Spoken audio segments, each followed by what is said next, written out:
我杀掉了一个人，他自称穿越者。时间尽头有只怪兽，正在朝宋朝逼近，人类的未来被吞噬，只能往过去逃。我比较倒霉，往前逃了1000年就被时间乱流挤出来。本来想逃到白垩纪，结果逃到了1111年，政和元年。西城扩田所建立，宋江起义不远了。我听得一头雾水，不过西城所建立确有其事。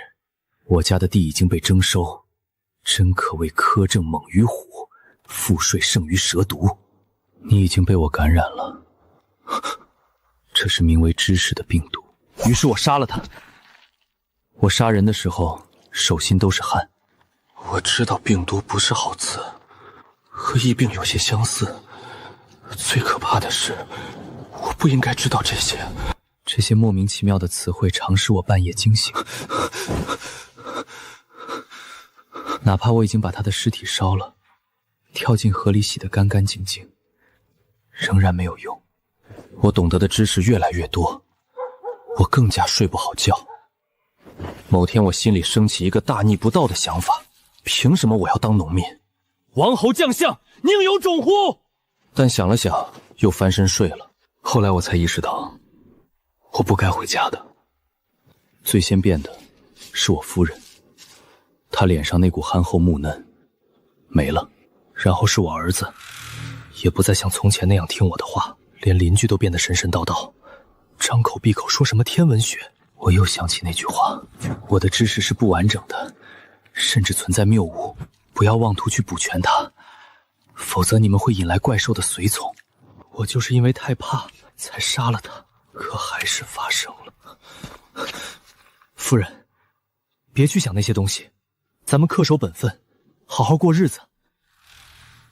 相公，你不该拒绝他，你该接受他，他在帮我们重新认识这个世界。可它是不完整的，不完整的东西怎么能信？相公，是你自己不肯睁眼。他把我的手拨开，转身就走。那天夜里，我看见群星在闪，那种闪烁说不清道不明，像是从极远的地方一点点逼近。明明天上的星还是那些星，我却觉得他们在动，在朝这边看。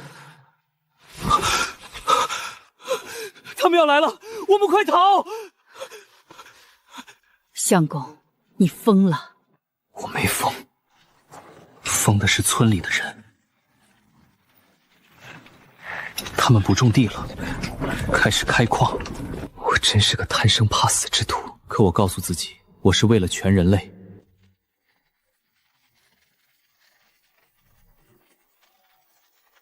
把村子围起来，一个也不许跑！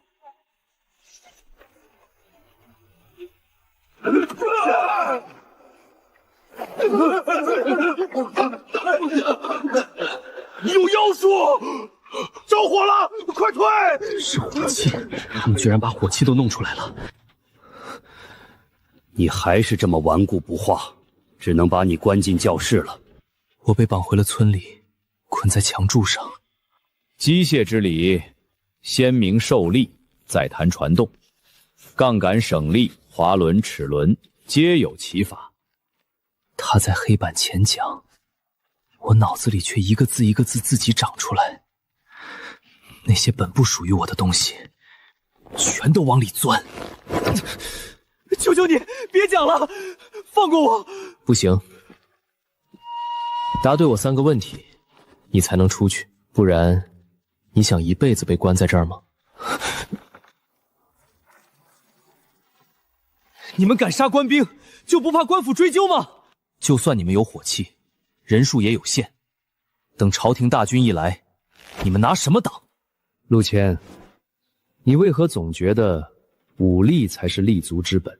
他那一笑，让我后背发凉。没过多久，我就看见了本县的主第三，他就是那个刚到任时，逼着全县百姓给自己立雕像的人。先生，求您再赐我一些知识吧。他跟条狗一样站在先生身后，那眼神像恶鬼见了肉。我脑子里又冒出一个新词：毒品。你先退下。是，先生。现在你明白了吗？我们可以借此掌握国运。可他的知识不能自己慢慢冒出来吗？人对知识的好奇是没有尽头的。我们只要减少他和源头的接触，他得到的知识就会很少。这样一来，他就会为我们所控。那你就不怕他上报朝廷，集结大军吗？你还是不懂，我们留着你，难道是因为同乡的友谊？那是因为什么？因为你掌握着最多的知识。知识的传播是递减的，取法于上，仅得为中；取法于中，故为其下。虚荣，你才是我们的老师。杀了你，我们到哪里去拿更多的知识呢？我浑身的汗都凉了。是啊，归根到底，一切都是因我而起。如果我杀了那个穿越者之后，也把自己一并了结，事情就不会变成这样。村里的人不会去追逐知识，世界还是世界，宋朝还是宋朝。可现在，命运的齿轮已经偏了，那头不可知的怪物会被我提前引到这里，我们都会死的。比起穿越者，我更怕那头怪兽，我连它长什么样都不知道，只听过几句残缺的话。它是庞大的，扭曲的，总不会比蚂蚁还小吧？那可是以时间为食的怪兽。也许我已经死了，死在明年，死在后年。我要从生命终结那一刻开始，一直死到刚出生那一瞬。如果未来的我已经死了，那现在的我算什么？没有未来了。那种绝望像钩子一样一直挂在我心口。唯一的办法或许就是像他一样，逃离现在，逃到更远的过去。知识，我需要更多的知识，我想活，所以我倒向了村子那一边。很好，虚荣，你终于想明白了。我的配合让主师格外高兴。从前，他是村里唯一识字的人，也是所有孩子的先生。如今，他成了我的专属老师。这道题，你再说一遍。若要提高效率，就得先改良传动，再解决材料强度。好极了。学的东西越多，我越能举一反三。那种不断突破、不断掌握的感觉，简直让人上瘾。知识太美妙了，它让一个人拥有撬动天地的力气。到后来，连神佛都不再去叫我敬畏。满分。走吧，我带你出去看一看我们的工业区。我第一次走。第二天，县城举械，宴请全县官员，而我和种叔就站在帷幕后面。恭喜恭喜，大人好福气啊！不过是娶妾，怎么摆得跟娶正妻似的？县城夫人往后怕是不好过了。小小薄礼不成敬意，还望大人笑纳。以后若有地契上的事，还请诸位大人多多照拂。女人忧心的是名分，男人算计的是土地。我第一次这样站在角落里，看着满堂众生各怀鬼胎。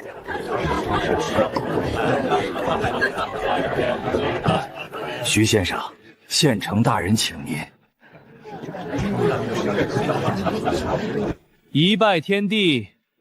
我念词时，余光一直看着县尉，他坐在一旁，笑呵呵地看着两位新人。替他侦查的正是教书先生。大人，不知为何，我看着总有些怪异。不可乱说。待到饮酒抛杯，一个酒杯跳起，一个纹丝不动。好兆头！我抬眼，正好和教书先生对上，他在笑。今天的确是个好兆头。来，满上，敬图六大人。酒过数名，觥筹交错间，有人开始拍自己的脑袋。怪了，我怎么头疼的厉害？紫山兄，我好像喝醉了，总有些奇怪的东西在我脑袋里晃。抱朴兄，你没醉，你是在接收知识。县尉先看主簿，又看一旁的典史，典史神色淡然，半点不惊。他这才明白，自己已经落进了一张早就织好的网。他抬眼看见我，看见教书先生，也看见满堂我们的人。诸位莫要惊慌，这只是知识而已。欢迎你们提前抵达新世界。府门一关，我几乎能看见他们心里的恐慌在翻涌。徐先生。而当县城也对我低头时，那份恐慌瞬间到了顶点。妖人，你对我们施了什么法？问问你自己。我没再看他们，转身就走。徐先生，出事了，知县逃了。知县这段时间一直把自己关在房里，不准任何人靠近。平时都是把3餐放到门口，昨天他又说要诵经礼佛，戒时3日，谁都不许打扰。院里都是咱们的人，谁能想到他房里竟然有机关暗道？你们这些邪魔，休想伤害知县大人！暗道通往何处？通向一条街外的一处私宅。等我们赶过去时，那里已经人去楼空。也就是说，我们失去了对知县的掌控。目前看是这样。若让他先一步接触州府，这县里拿下的再快也没用。传令县城，立刻全城戒严。就说婚宴上有人行刺，许进不许出。再调我方精锐骑兵出城追捕，务必把他拦在路上。是。恐怕我们得先去潭州、衡州、永州、邵州的州府走一趟，赶在知县前面，把各地军权握住。现在还不是和大军硬碰硬的时候。衡州那边相对好办。借着县城的路子，我们早就安插了人手。可潭州不同，我们还没插进去。长沙那些高级官员，不是轻易能见到的。事权从急，只能走偏锋。那就用文章投石问路。诗词歌赋在知识库里占比不大，可千古名篇却足够唬人。穿越者那儿有个词叫文超公。知县不敢走大路，这能替我们争一点时间。他若去衡阳自然最好。可换个角度，长沙有京湖南路最精锐的兵，位置也最好。不管是求援，还是反过来对付我们，他更有可能去长沙。我去长沙，轻骑简从，立刻动身。这一次，必须争分夺秒。把这个带上。手枪，路上匪患多，千万小心。好。我试了试准度，把它收进怀里，随后带上大量金银，独自出发。我不需要带人，因为每一个人都可能成为我的帮手。想到这里，我连自己都觉得可怕。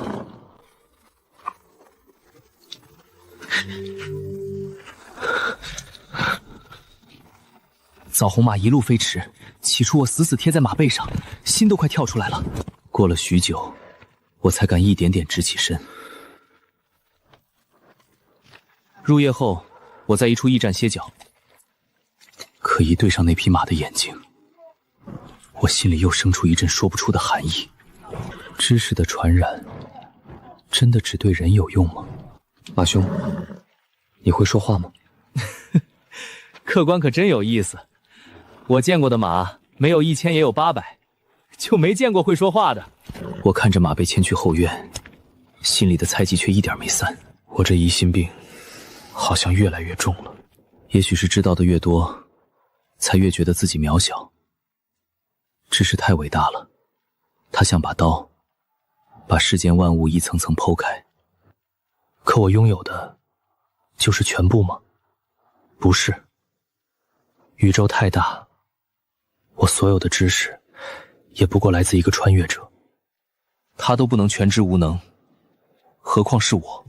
我抬头看着天，星空深得发沉，神秘的让人喘不过气。我只能一遍遍告诉自己，活着才是真理，不能好奇，绝不能去补全它。我低下头，一遍遍告诉自己，活着才是真理，好奇心必须收起来。我没忘那个临死前的话，不要妄图补全它。可这世上最悲哀的事，莫过于知道了门在何处，却要逼自己永远别推开。知识传得越远，陷进去的人就越多，而我为了逃离这个时间点，又不得不加快感染，逼着他们提高生产力，去造时光机。说到底，是我亲手把这个时代，连同我自己一起推向深渊。为了活命，我把自己放进更危险的地方。这决定疯得连我自己都想来。可从村子往外扩散的那一刻起，毁灭就已经拦不住了。我能做的只剩搏一线生机。也许我不只能救自己，也许还能多救几个人。所以，更多的感染，更多的知识，更高的生产力，然后逃。再来一碗！百峰驿站在通往潭州的官道上，人不算少。我还没进门，里面的划拳声、笑骂声就先涌了出来。大多都是成群结队的客商，像我这样独自来的几乎没有。我一进门，就有几道视线落在我背后的灰包袱上。几个粗汉，刀剑都摆在手先，还有个尖嘴鼠眼的瘦男人，眼珠子转得发亮。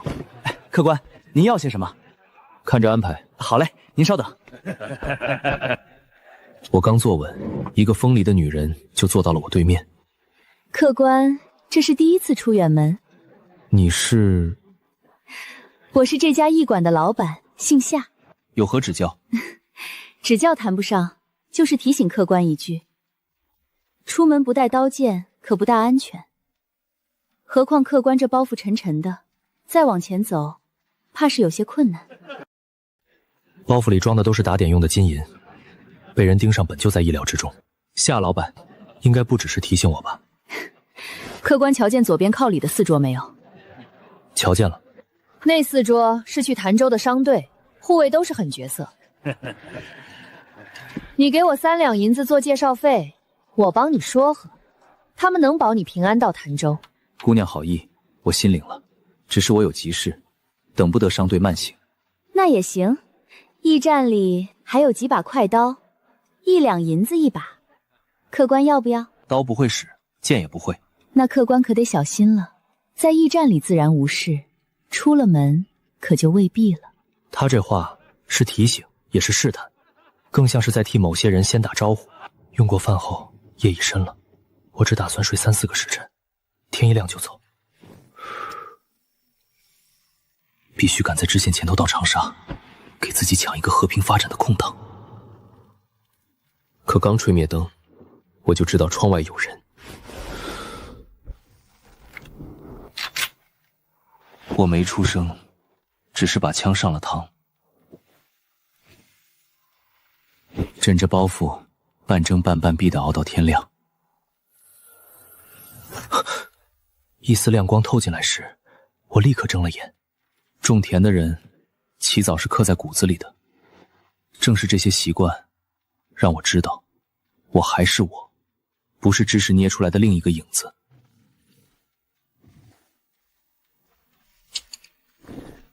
我背上包袱，拿起枪，推门出去。那些像老鼠一样窸窸窣窣的动静已经开始了，他们要动手了。可比起那些大匪土，我更在意后院那匹马。我一进马棚，枣红马就主动朝我贴过来，他眼里像是多了几分灵性。你想死，还是想活？如果他也能被知识感染，那他极有可能认得枪。只要他露出一丝惊慌，我就立刻开枪。可他没有，他只是安静地看着我。嘣！我故意出声吓他，他还是毫无动静。看样子，他仍只是匹普通的马。知识到底能不能传给动物，还是未知。也许，真是我多心了。我翻身上马，离开驿站。没走多久，身后就转上了几个人。他们不急着扑上来，倒像是在放羊，一点点把我往前赶。前头一定有埋伏。让他再跑一会儿。跑出约莫2里地，前面果然出现木头闸口。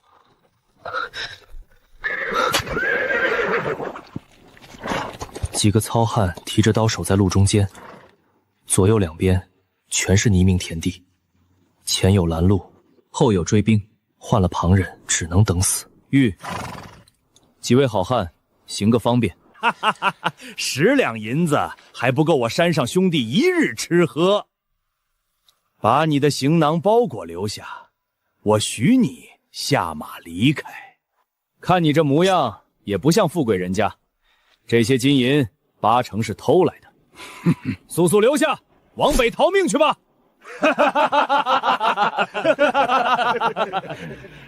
！1、2、3、4、5、6，先杀一个。我从怀里摸上装了消音器的手枪，抬手，瞄准。子弹穿透了领头人的头，紧接着是第2个。有暗器，命尖子上，为常宇报仇！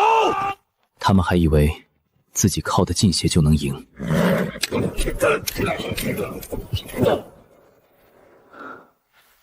我一枪接一枪，没有半点停顿。不过几分钟，这群仗着刀剑横行的匪土就全倒在了手枪底下。我看着最远处那具尸体，其实我希望他能跑掉，可惜他没有。身后追来的那伙人亲眼看见我击毙最后一个，他们站在远处，脸色惨白，连马都快勒不完了。快走！像一群丢了魂的人，我也没追，这不是替天行道的侠义游戏，和他们一样，我也在逃。可天地作龙，时间为牢，又有几个人逃得掉呢？到了长沙的第3天，我听见一件怪事，一个商人带着大量珍珠，在市集上无故暴毙，官府以偷税漏账为名，把珍珠全收了。可还是有一些被围观的人顺手捡走了。听说那珍珠能留影，在鬼市已经被炒成了天价。别人觉得神奇，我却只想到一个词：摄像机。可它偏偏只是一颗珍珠，而凡是太奇怪的东西，往往都意味着危险。我费了些力气，总算约到知州身边一位幕僚。文先生，请坐。把他迎进雅间后，我暗地里让小二慢慢上菜。文先生，这是我近日写的几首诗词，还请雅正。文章这种东西是有重量的，没东西压着，可是会到处飞的。有，当然有。我把包袱掀开一角，金光一闪，他眼神当场就变了。这些钱只是让他看见，我要的是感染他。好，好，好！以兄台的才华，必定名噪一方。我回去之后，一定向知州大人举荐你，让你得偿所愿。那就多谢文先生了。今日我订的都是文香楼最好的酒菜，保准让文先生满意。哎呀，这太破费了，无妨。小二，催催后厨。好嘞。这场酒局得慢慢喝，慢慢聊。至于结账的钱，羊毛出在羊身上。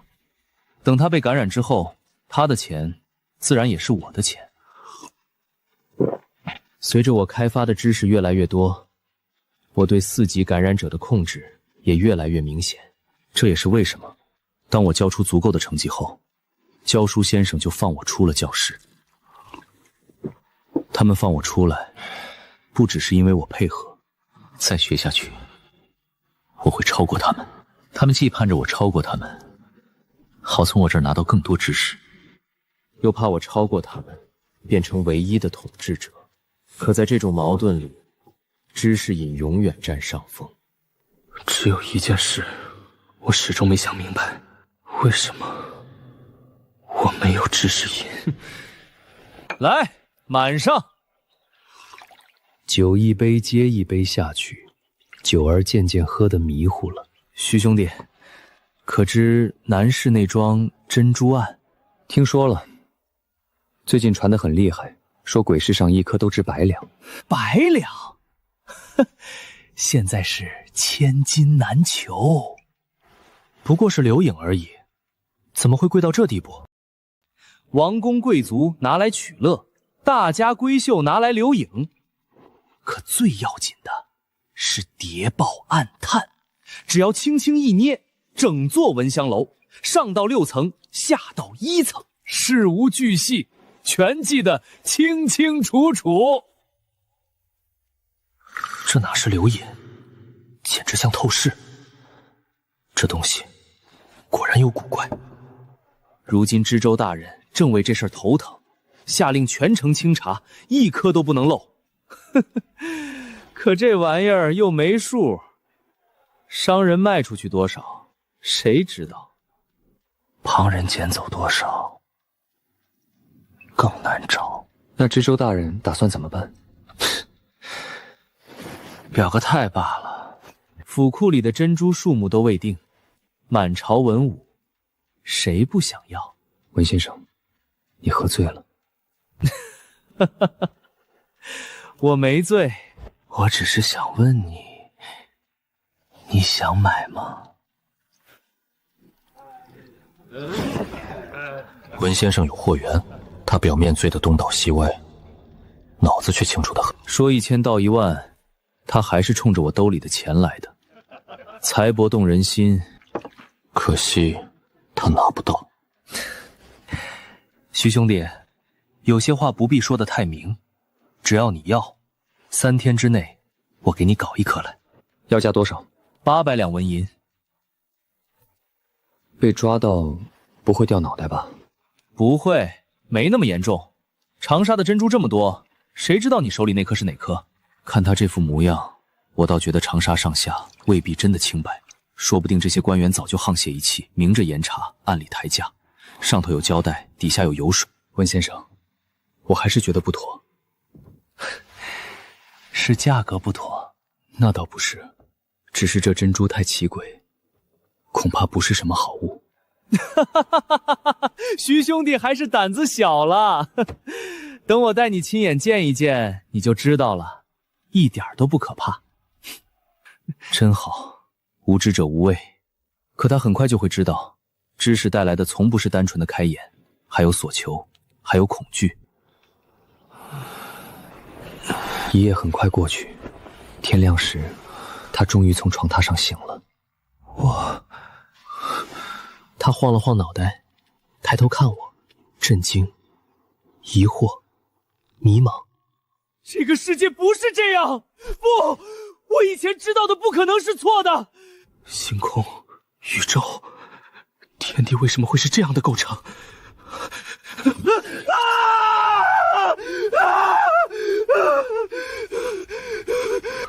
他捂着脑袋，眼里满是血丝。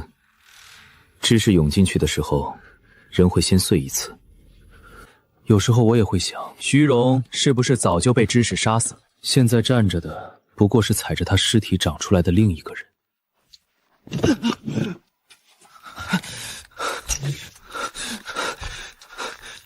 他跌跌撞撞跑了出去，做了2个最简单的实验。对的，都是对的。怎么会？文先生，你从我身上看到了什么？我不知道，可他在呼唤我，像千百只蚂蚁在我身上爬。我的脑袋告诉我，你有我需要的东西。教书先生从我这里继承的，若有9成，那文怀锦顶多7成，够用了。徐兄弟，求你告诉我，这个世界为什么会是这样？想知道更多，想明白更多，那就把我引荐给知州。好，我答应，我全都答应。你方才想不通的那处，不是天在转，是你以前看错了天地。记住我这句话，回去自己验。是，我记住了。下一步已经很清楚了，可那批珍珠始终让我心里发毛。还有一件事，不要再靠近珍珠。为何？对神秘的东西必须有敬畏。也许足够多的知识真能解析一切，可探索知识本身就是通往灭亡的路。当天晚上，文怀瑾就来找我了。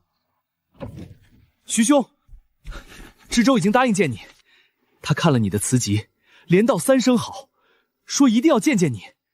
知道了。他跟在我身后，眼神亮得6海，像条刚尝到骨头味的狗。待会儿我给你讲半个时辰的课。多谢徐兄，我一定鞠躬尽瘁，死而后已。我不需要你表忠心，你只要明白，我们会掌控一切。珍珠那边有没有什么特殊情况？我没再碰那边的事，听说利益已经分配完了，这批珍珠不日就要运往汴梁，由官家和几位宰相亲自安排。运出去也好，珍珠留在这里，始终是个不稳定因素。可第2天，我去拜见知州时，偏偏出了2件意料之外的事。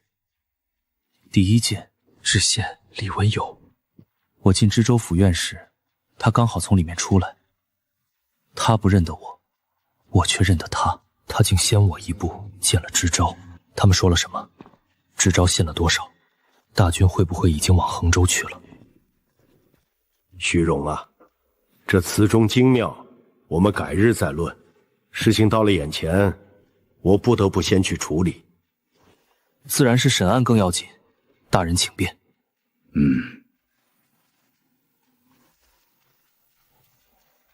我在他面前待了不到1炷香，就被送了出来。这点时间根本不够感染他，再加上李文友已经先我一步接触知州，这次行动上头像是蒙了一层阴影。也许仗已经快打起来了。第2件是珍珠案。还我家珍珠！凭据在此，凭什么扣押？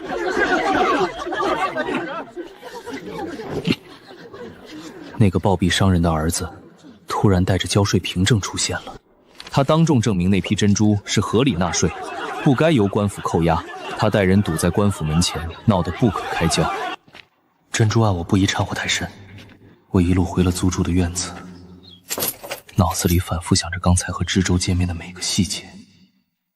走到门前，我发现旁边的小院换了把新锁，这通常意味着那边有新主人或者新租客。我关上门，等到黄昏，文怀瑾如约而至。去探探知州的态度，再查一查军队有没有动静，还有知县李文友如今的行踪。是，徐兄。我本不想再碰那批珍珠，可犹豫再三，还是忍不住开了口。珍珠案如何了？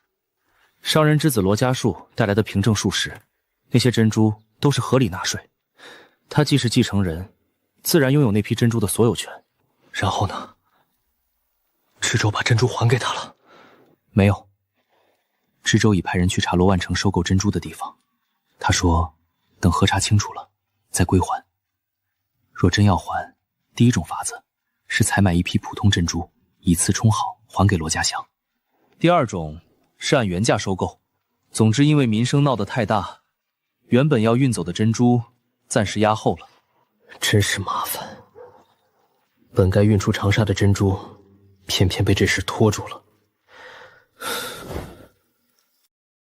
行了，你回去吧，别忘了我刚才交代你的事。您放心，我一定尽全力去查。这些都拿去，全做打点之用，务必以最快的速度把消息探出来。是，徐兄放心。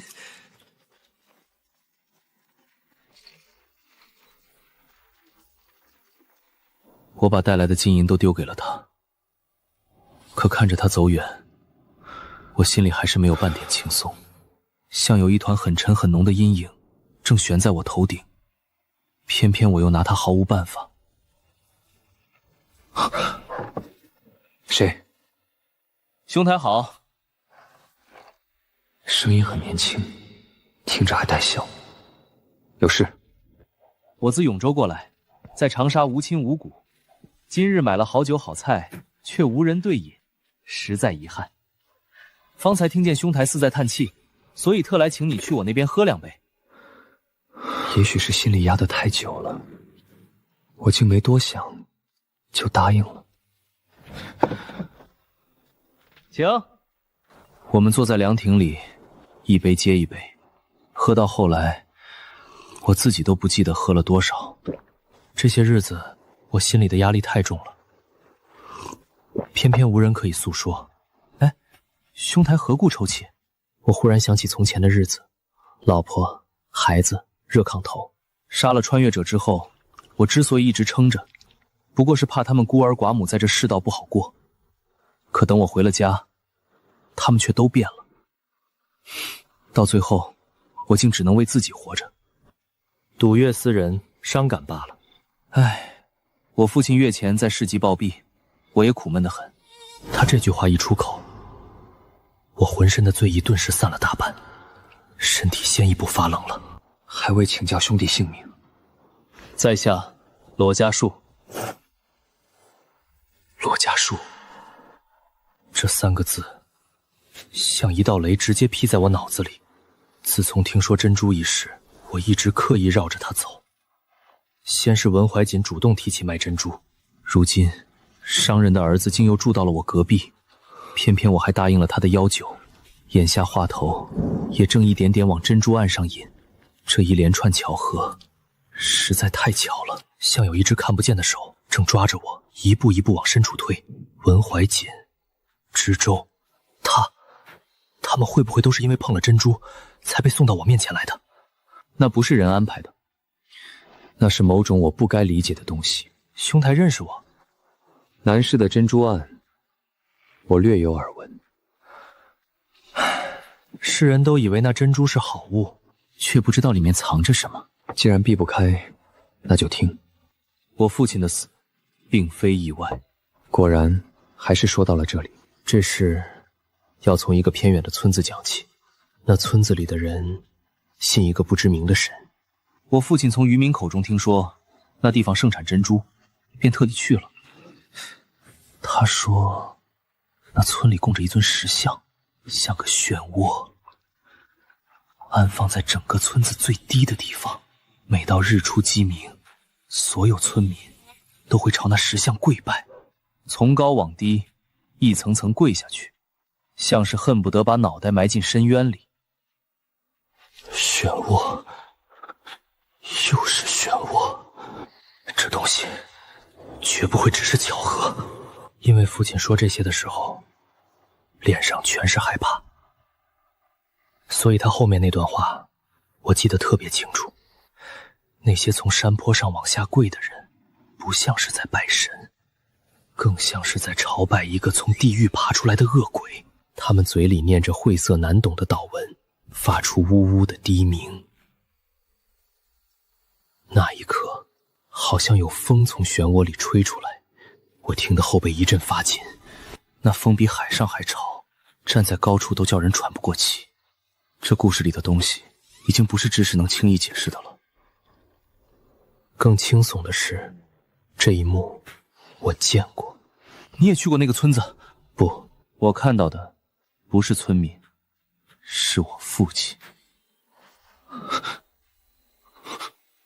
青岛，天空与大地终将置换，寻道者将流向星空，为涡流之主，找到亘古埋藏的秘密。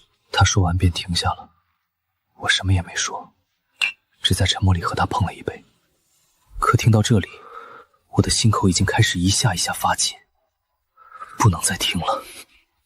这场对话必须到此为止。罗兄，我不胜酒力，先行离开。我送你，不必，改日再聊。也好。我离开院子时，身后忽然传来窸窸窣窣的细响，那些拗口急曲的词，像是长了腿，在地上一路爬着追我。我没有回头，因为我知道，一旦回头，我会看到什么。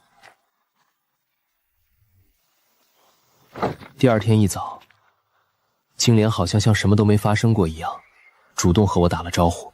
兄台，起得倒早。他神色如常，竟半点不像被知识感染过。有什么东西在护着他？我冲他笑了笑，转头便走。我立刻修书一封，托人送往衡州，心里只提一件事：知县已到长沙，让教书先生他们做好最坏的准备。至于那封信什么时候能送到，我心里也没底。把这些安排完后，我开始犹豫，是继续留在长沙再试一次，还是立刻抽身转去别处。10天后，知州又让主题上来找我。徐兄，因为在罗家树说的地方没找到珍珠产出的条件，所以知州大人命他再拿出新的证据。所以珍珠还要继续滞留长沙？目前看是这样。所幸知州身边如今已经有不少我们的人，知识之灾还在一点点扩散，只是这些人对知州这种心事极稳的人影响仍旧有限。知州已定下与您会面的地方，就在岳麓书院。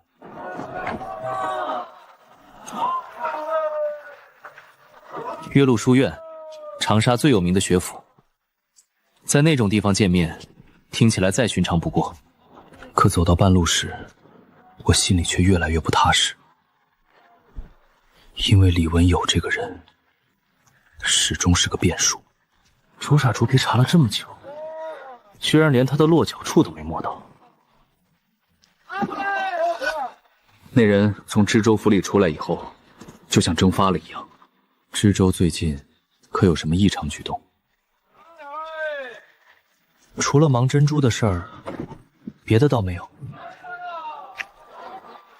想来想去，我还是把枪揣在了身上。到了岳麓书院，自有人把我引了过去。我一眼便看见知州和几张陌生面孔正围着一幅画议论。那画上全是凌乱仓促的线条，杂乱的近乎失控。可若仔细看，分明还是一个漩涡。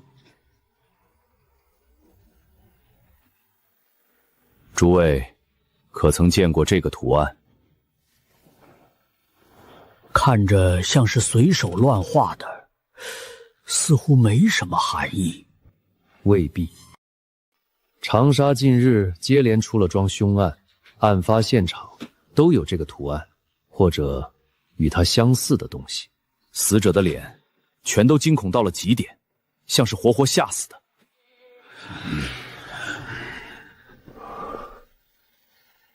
若说密教，我倒想起一件事。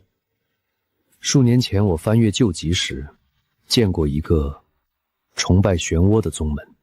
不过那宗门，唐太宗时便已被尽数剿灭。也可能有余孽逃了出去，把传承留下了。并非没有这种可能，只是典籍记得极少，连半月都不到。只说他们信奉着一位看不见相貌的邪神，那位邪神隐在漩涡之后。教徒们相信，总有一日天地会倒转，河水会把被称作寻道者的神徒送入星辰，去寻找一个答案。什么答案？典籍里没写，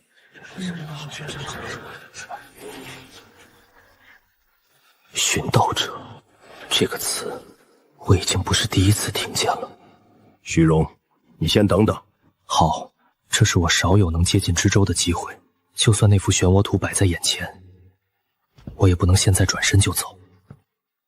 还有别的线索吗？图案本身我倒没见过，不过我在蜀地遇过一种更邪门的传承，家里长辈死后会让能生育的妇人把死者的心脏生吞下去，再去受孕。他们信人能在腹中完成轮回，而他们的宋词里也有寻道者这个词。怎么念的？大意是照见一切的寻道者，在宏大和微小里，在白日与迷梦中，请您接纳腐朽的残躯，使生者新生。微不足道的仆人在此永世献祭。照见一切。若寻道者真与珍珠有关，那些会留影的珠子，若没有别的线索，今日就到这里。长陵，你继续查案，你跟我来一下。池大人，这次找我还是论词吗？不论词了。我记得你说过，你是从衡州来的。没错。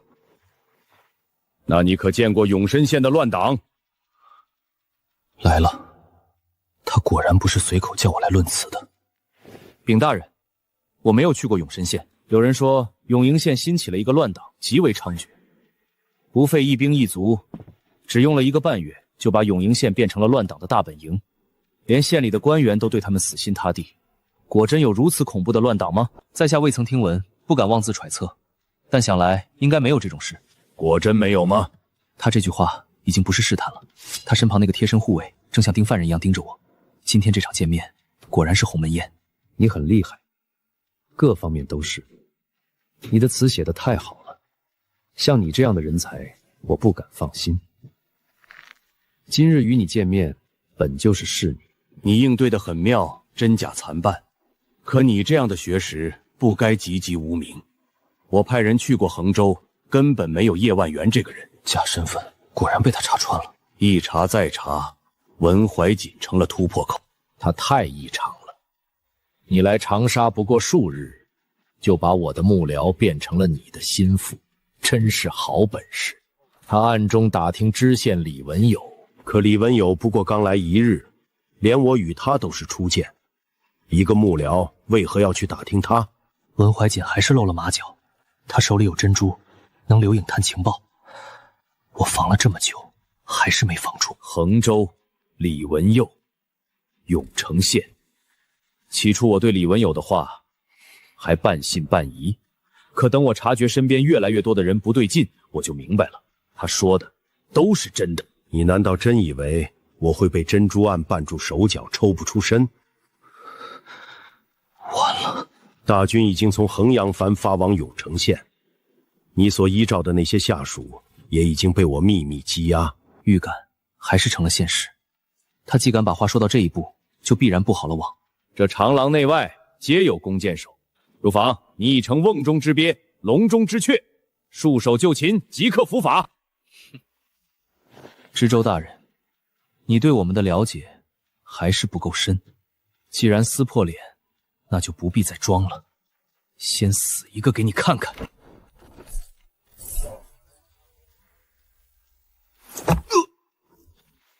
不要以为弓箭会比子弹更快，谁敢乱动，我先打死他。往外走，我们进乌坛。枪口抵上他后脑的一刻，整个朝廊都静了。你手中果然也有奇物。是你太自信了，知州大人。战争是会死人的，打仗对谁都不好。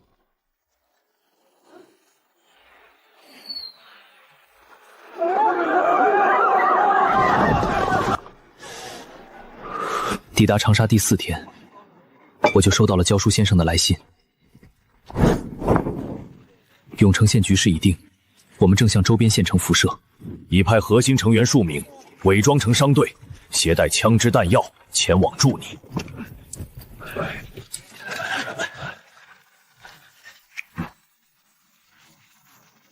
第7天，商队便到了。我们没见面，却已完成了消息交换。今天是我到长沙的第15天，他以为困住了我，可他不知道，知识这种东西，一旦扩开，就再也关不住了。你真知道有多少人被我感染了吗？虚张声势！1对1的时候，当然好拦，可一旦成了数目，1传10，10传100，100传1000，1000传万，你抓得完吗？甚至那些狱卒、囚犯也会继续被感染。若我是你的敌人，最好的办法就是先杀高感染者，剩下那些低级感染者传染力弱，才有机会被压住。可就算如此，这个群体本身也已经拥有超出这个时代的生产力，形成统治，不过早晚的事。若没有那头怪兽，这本会是最美好的一切。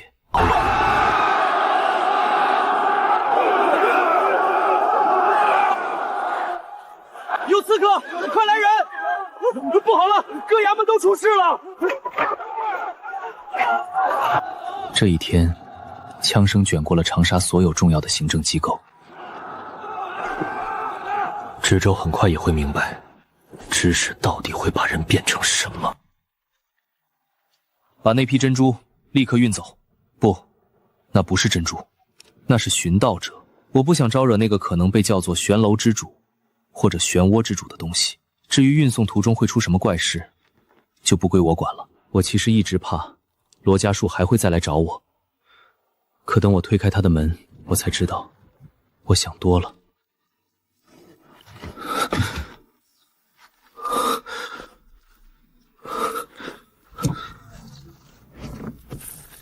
我翻开内廷桌案，里面竟塞着一大摞关于珍珠的调查手稿。若按那漩涡教的说法，心脏象征转生，那是不是意味着有什么东西要他彻底死掉，连转生的资格都不给？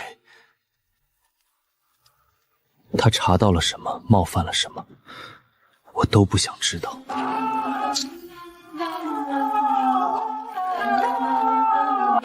随着这一把火，手稿、痕迹、线索全都化成了灰。罗家树死了，寻盗者还在，可只有我知道，他们永远等不到天地道世的那一天，因为在那之前，不可知的怪兽就会先把万物全部吞尽。半个月后，村长和教书先生才赶到长沙。你在长沙耽搁得太久了，我们的军功已经到了新的阶段。若不是珍珠案横插一脚，我原本的打算本该更顺。这次流血并不算真正的胜，一旦消息传到汴梁，我们就只剩一条路了。而在1111年冬，我已经被确认为第1届代理主事。以众日定，推陆晨为代理主事，总领大局。拜见主事。那一刻，我竟有种踩在云上的不真实。一个种地的农夫，转眼成了握拳的人。王二虎，在。右路军交给你统管，一路向北，沿途建工厂、铺补解线、勘矿。是。我只有一个要求，全力制造时光机。虚荣，你为什么一定要回到过去？眼前这个曾经寒酸的只剩一身书卷气的人，如今也成了一方人物。这一切快得像梦，因为我想逃。逃得掉吗？你比我们更清楚它的可怕，你也比我们拥有更多的知识。你能理解时间是怎么构成的吗？你能理解一个生物是如何吞噬时间的吗？还是说，你能理解我们这些人被知识瘾操控的悲哀？你们不懂我怕的是什么，我不懂你们被知识瘾支配的悲哀，可你们也不懂我对那头不可知怪兽的恐惧。那不是死亡，那是超脱死亡、不可言喻、浸透骨髓的寒意。1112年春，一切都彻底失控了。急报！京湖南路失守，京湖北路告急！贼军正自淮南西路、京西南路两线北上，直逼汴梁。怎么会这么快？他们的人数还在涨，所到之处竟似一呼百应。宋军像一层一捅就破的薄纸，被一路吞得干干净净。朝堂上的那些人，终于也知道怕了。官家有旨，招抚贼众，许以宽恩，令其速速归降。诏安那种东西，跟废纸也没什么两样。到后来，宋徽宗甚至开始向辽国求援。自澶渊之盟后，岁币岁捐养出来的那头狼，早就没了当年的野性。可宋朝内部的崩裂，还是让他生出了兴趣。至于北边那一群后来会留下靖康之楚的女真人，他们也没有机会了。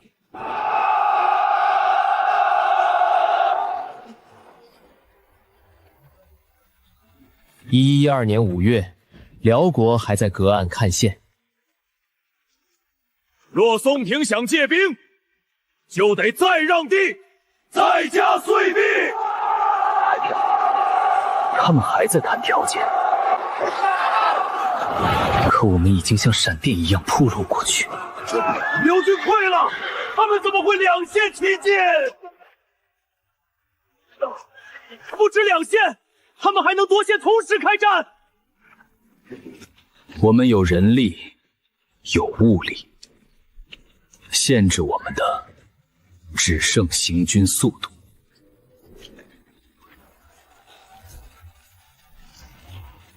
至于破城，和踩烂一层朽木也没区别。那些本可以把文明往前推几千年的矿石、钢铁、构件，全被我用来造时光机。除此之外，什么都不重要。南边又出了怪事，有人说看见了不该存在的东西，有些地方因为探索那些知识，招来了怪异之物。恐慌早就开始蔓延了。那些莫名的、怪异的东西，随着知识的深入，被一点点引到了这片土地上。倒是西安，因为高感染者太多，情况反而轻一些。末日将近时，时光机终于组装到了最后一步。也就是那时候，我突然发现一件事，我记不清穿越者长什么样了。他是高是矮，是胖是瘦，我竟一点都想不起来。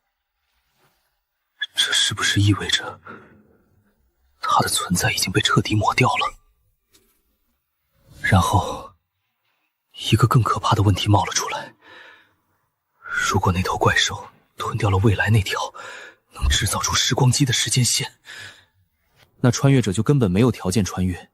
既然他不能穿越，那我当初杀的到底是谁？我杀了谁？我看着已经建成的时光机，第一次真正觉得冷。我想活下去，这真的是我自己的意志吗？我要逃往过去，真的是我自己做的决定吗？还是说，从穿越者出现的那一刻起，历史就已经替我选好了路？为了形成闭环，历史早把一切安排好了。11112年的此刻被吞噬，我就会在1111年造出时光机。等1111年的我再被吞噬，这整段历史就会一起消失。从穿越者站到我面前那一刻起，我的死就已经注定了。我还给那个穿越者立过一个坟斗，现在想来，那简直是个薛定谔的坟包。若里面真能挖出我的血肉，我的痕迹，那我抹去我自己的事实，就会彻底变成现实。可也许还有别的可能，只要我不穿越，就会有别人变成穿越者，或者我先穿回去，杀了那个还没被感染的自己。世间有无数种可能，可我一种都理解不了。我不懂，我根本不懂时间。伟大的不可知之兽，与我彻底的毁灭吧！再往后，我的脑子里只剩一团混乱。IONDEX X15623768744年，我已经不知道那是哪一年了。也许是未来，也许根本就没有未来。